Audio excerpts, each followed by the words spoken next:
Hey guys, welcome to explore 360 YouTube channel. आज जो हम क्वेश्चन देखने वाले हैं उसका नाम है ब्रोकन कैलकुलेटर। तो एक बारी क्वेश्चन देख लेते हैं। क्वेश्चन नंबर्ड है 991 और लेवल्ड है मीडियम। ठीक है। तो एक ब्रोकन कैलकुलेटर है, उसमें एक स्टार्टिंग वैल्यू है, आपको उससे टारगेट वैल्यू बनानी है। ठीक है। एक आपको गिवन है स्टार्टिंग वैल्यू उसको आपको टारगेट में चेंज करना है। ठीक है। अब ऐसा कुछ नहीं है कि स्टार्टिंग वैल्यू लेस होगी टारगेट वैल्यू से, ऐसी कंडीशन नहीं है। कम भी हो सकती है, ज्यादा भी हो सकती है, बराबर भी हो सकती है। ठीक है। ऐसा कुछ नहीं है कि स्टार्टिंग वैल्यू कम। ठीक है। तो इसका मतलब ये है कि दोनों तरफ के ऑपरेशन होने चाहिए, बढ़ाने के भी और कम करने के भी, है ना। तो उन्होंने हमें दोनों तरफ के ऑपरेशन दिए जिससे आप स्टार्टिंग वैल्यू को इंक्रीज कर सकें और डिक्रीज कर सकें। तो भाई डिक्रीज करने के लिए यानी घटाने के लिए एक ऑपरेशन दिया है कि आप उससे -1 कर सकते हैं, और इंक्रीज इंक्रीज करने के लिए आपके पास एक ऑप्शन है कि आप उसमें मल्टीप्लाई कर सकते हैं इंटू 2। ठीक है। तो इसको मैं रेड मार्क कर देता हूँ, this is decrease operation, this is increase operation. इसको मैं ग्रीन मार्क कर देता हूँ। ठीक है। This is increase operation. Okay, तो देखते हैं, एक एग्जांपल लेके देखते हैं। समझते हैं कि एक नंबर मेरे पास है, स्टार्टिंग वैल्यू है 2। ठीक है। और टारगेट मेरे पास है 12। This is starting value, this is target, है ना। तो इंक्रीज कर सकते हैं, तो मैं 2 को किस में चेंज कर सकता हूँ? 4 में, है ना। ऐसा कर सकता हूँ। ठीक है। या फिर 2 को किस में चेंज कर सकता हूँ? 1 में। तो 2 को 1 में चेंज करूंगा, फिर इंटू 2 करूंगा, वापस 2 ही आ जाएगा। तो ये तो कोई ऑप्शन है नहीं, इसको हटाते हैं। ठीक है। अब इस 4 को मैं किस किस में चेंज कर सकता हूँ? या तो मैं इसका 3 बना सकता हूँ इसको यूज करके, या फिर इसको यूज करके इसका 8 बना सकता हूँ। बिल्कुल सही है। ठीक है। इसके बाद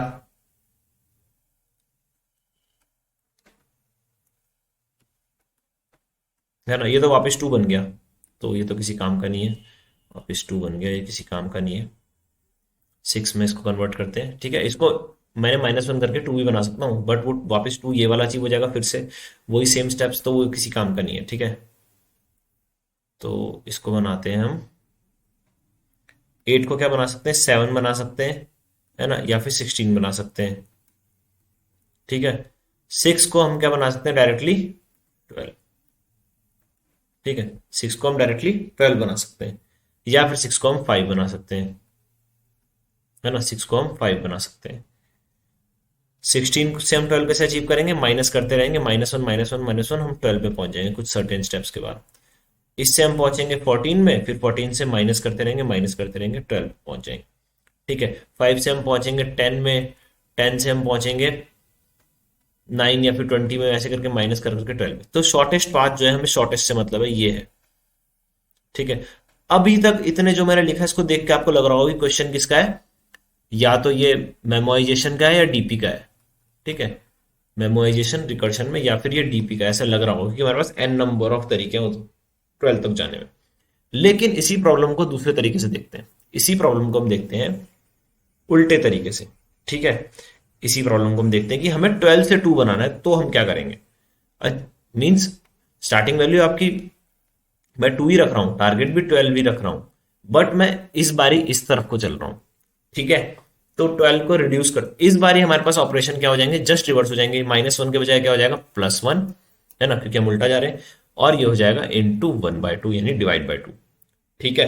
अब 12 को मुझे घटाना है, तो मैं क्या कर सकता हूँ? +1 तो करूंगा नहीं, 12 को घटाऊंगा यानी 1/2 करूंगा। 12 हो गया 6।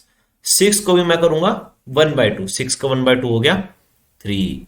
और 3 को मैं 1/2 कर सकता हूँ? नहीं कर सकता, 3 ऑड नंबर है। 3 को मैं क्या करूंगा? +1 करूंगा, यानी 4, और 4 को कर दूंगा 1/2। मिल गया मुझे 2, मिल गया मुझे शॉर्टेस्ट पाथ। यानी अगर मैं उल्टा चलूं, तो मैं इसकी ग्रीडी अप्रोच पकड़ पा रहा हूं कि मैं अगर 12 से चलना शुरू करूं तो मेरे को शॉर्टेज मिल रहा है। ये मेरी ग्रीडी अप्रोच होगी। इसलिए ये प्रॉब्लम डीपी मेमोराइजेशन का नहीं है, ये प्रॉब्लम है ग्रीडी का।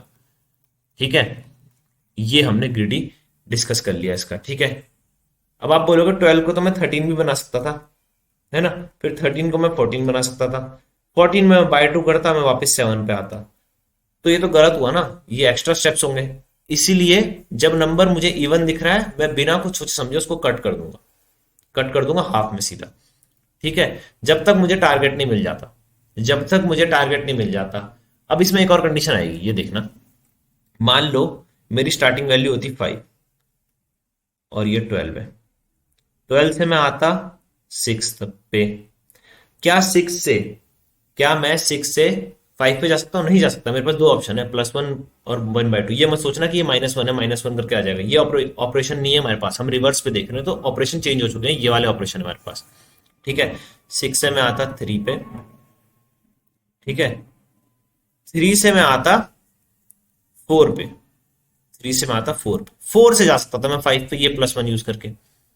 ठीक है, बट 4 से तो ये 2 पे जाएगा। हमने क्या डिसाइड करा है बिना सोचे समझे? जैसी जैसी अगर इवन मिले तो 1/2 कर दो, है ना? यही तो हमने डिसाइड करा है कि जैसी 12 मिला तो हमने 1/2 कर दिया। बट ये ऑपरेशन हमें तब तक चलाने हैं जब तक कि हमारा टारगेट, जिसको हम लेके चल रहे हैं, ये टारगेट मान लो इसे, ये वाला टारगेट जब तक इस स्टार्टिंग वैल्यू से बड़ा है तभी तक चलाओ। क्या 4, जैसे मेरा ये यहाँ पर टारगेट है और ये मेरी स्टार्टिंग वैल्यू है, क्या टारगेट 4 बड़ा है 5 से? नहीं है। ये हो गया वॉइड, यहां पर ये गलत हो गया। यहीं पर ही रुक जाओ, 4 पे स्टॉप कर लो। तब 4 पे ऐड करो डिफरेंस, है ना? 4 पे ऐड कर लेते हैं डिफरेंस। भाई 4 से 5 में जाना है तो डिफरेंस, मान लो मुझे 4 से 7 पे जाना है तो +3 तो हुआ, डिफरेंस ऐड कर लो। 5 - 4 इज 1, 4 + 1, एक स्टेप और मिल जाएगा मैं एक्स्ट्रा। ठीक है, अब ये डिफरेंस क्यों ऐड करें, सिंपली 1 क्यों ऐड नहीं कर रहा जबकि हर बार 1 होगा? अब इसे ध्यान से समझना। मैंने स्टार्टिंग में बताया था, ऐसे जरूरी नहीं है कि जो स्टार्टिंग वैल्यू हो वो टारगेट से छोटी ही हो। मान लो मेरे पास कुछ ऐसा कुछ केस होता कि मुझे जाना है 100 से 1 पे, ये गिवन ही होता, स्टार्टिंग वैल्यू ये गिवन होती, टारगेट ये गिवन होता। ठीक है, तो जब मुझे डिक्रीज करना था तब मेरे पास केवल ये वाला ऑपरेशन है। अभी सिंपली स्टार्टिंग में देख रहे हैं, जब मेरे को डिक्रीज करना है मेरे पास सिर्फ ये वाला ऑपरेशन अवेलेबल है। भाई 100 को इंटू 2 करूंगा तो 200 बन जाएगा ना। मुझे 1 बनाना है तो मेरे पास केवल और केवल -1 का ऑपरेशन है, तो मैं 100 टाइम्स चलूंगा यहाँ पे, 100 टाइम्स, सॉरी 99 टाइम्स चलूंगा। ठीक है, तो इसमें मेरे को क्या काम आएगा कि इफ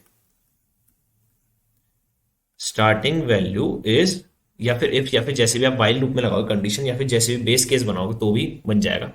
ठीक है, starting value is greater than target, तो आपके आंसर में बिना कुछ सोच समझे जुड़ जाएगा स्टार्टिंग वैल्यू माइनस टारगेट, है ना? 99 स्टेप्स तो लगेंगे यहां से जाने में।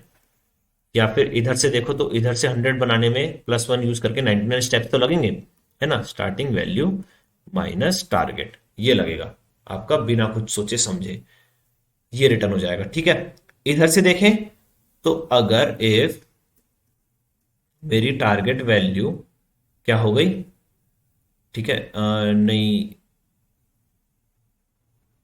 Target value is less than starting value, ठीक है, सही है, सही है, सही। Then starting value minus target, ठीक है, जैसे भी आप लिखो इसे, इफ को। तो इसका एक बार रिकर्सिव अप्रोच बना लेते हैं। रिकर्सिव अप्रोच हम बना लेते हैं तो हमारे पास आंसर फॉर्म हो जाएगा। ठीक है, रिकर्सिव अप्रोच सिंपली ऐसे बनाते हैं कि, ठीक है, मैं एक फंक्शन लिखूंगा, मेरा जो भी फंक्शन होगा मैं क्या करूंगा, उसमें एक स्टार्टिंग वैल्यू तो लूंगा ही, टारगेट भी लूंगा। ठीक है, बेस केस जो हमने डिसाइड करा वो क्या करा कि अगर मेरा टारगेट लेस देन है, किससे? टारगेट लेस देन है या बराबर भी हो सकता है स्टार्टिंग वैल्यू से, है ना? लेस देन है या बराबर है स्टार्टिंग वैल्यू से, यानी इसे समझ लो से 100 से 1, है ना? तो हमारा आंसर क्या आ रहा था? 99। तो रिटर्न करो उस केस में, आप क्या रिटर्न करोगे? स्टार्टिंग वैल्यू माइनस टारगेट, है ना? ये वाला हमारा बेस केस हो गया। ये हर तरीके से काम करेगा, इस वाले केस में भी काम करेगा और जो मैंने 5 से 12 बताया उसमें भी काम करेगा। ठीक है, दूसरी चीज अब हम लिखते हैं हमारी रिकर्सिव कॉल्स। ठीक है, मैं अपनी कॉल्स लिखता हूं। इफ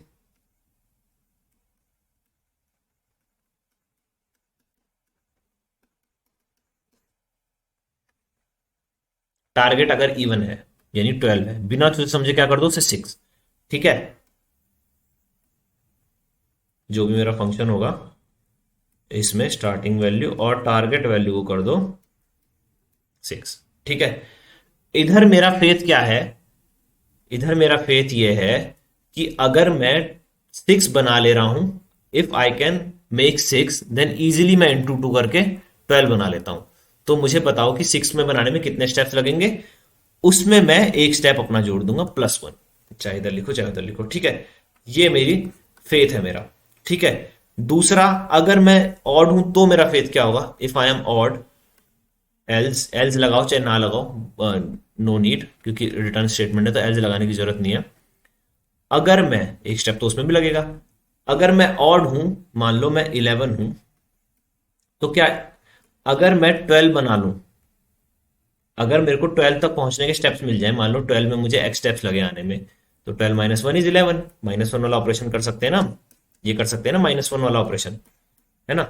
ऐसे देखते हैं इसे, कि अगर मैं ये 12 फॉर्म कर लूं, मान लो पीछे से कहीं से आने में एक्स स्टेप्स लगे, ठीक है, तो एक स्टेप के बाद 11 तो फॉर्म हो ही जाएगा, है ना। एक भाई 12 से ही तो 11 फॉर्म हो सकता है, 10 से तो हो नहीं सकता। 10 से क्यों नहीं हो सकता, क्योंकि हमारे पास प्लस वन का ऑपरेशन नहीं है, इस साइड से बताओ देखा जाए, या फिर इस साइड से देखा जाए तो हमारे पास माइनस वन का ऑपरेशन नहीं है ना। तो 11 से 12 बन सकता है, क्योंकि हमारे पास सिर्फ ये वाला ऑपरेशन है, ये वाला, इस साइड से देखा जाए तो सिर्फ प्लस वन वाला ऑपरेशन है। 12 से केवल 11 बन सकता है, ठीक है, सॉरी 11 से केवल 12 बन सकता है। 11 मुझे फॉर्म करना है, इससे मैं फॉर्म करूंगा 12, क्योंकि मेरे पास प्लस वन का ऑपरेशन है। 12 से मैं फॉर्म करूंगा 6, या जो भी स्टेप्स होंगे उसमें प्लस वन कर दूंगा, ठीक है। तो इस केस में हमारे पास क्या होगा, रिटर्न फंक्शन, स्टार्टिंग वैल्यू तो वही रहेगी, टारगेट मेरा प्लस वन हो जाएगा।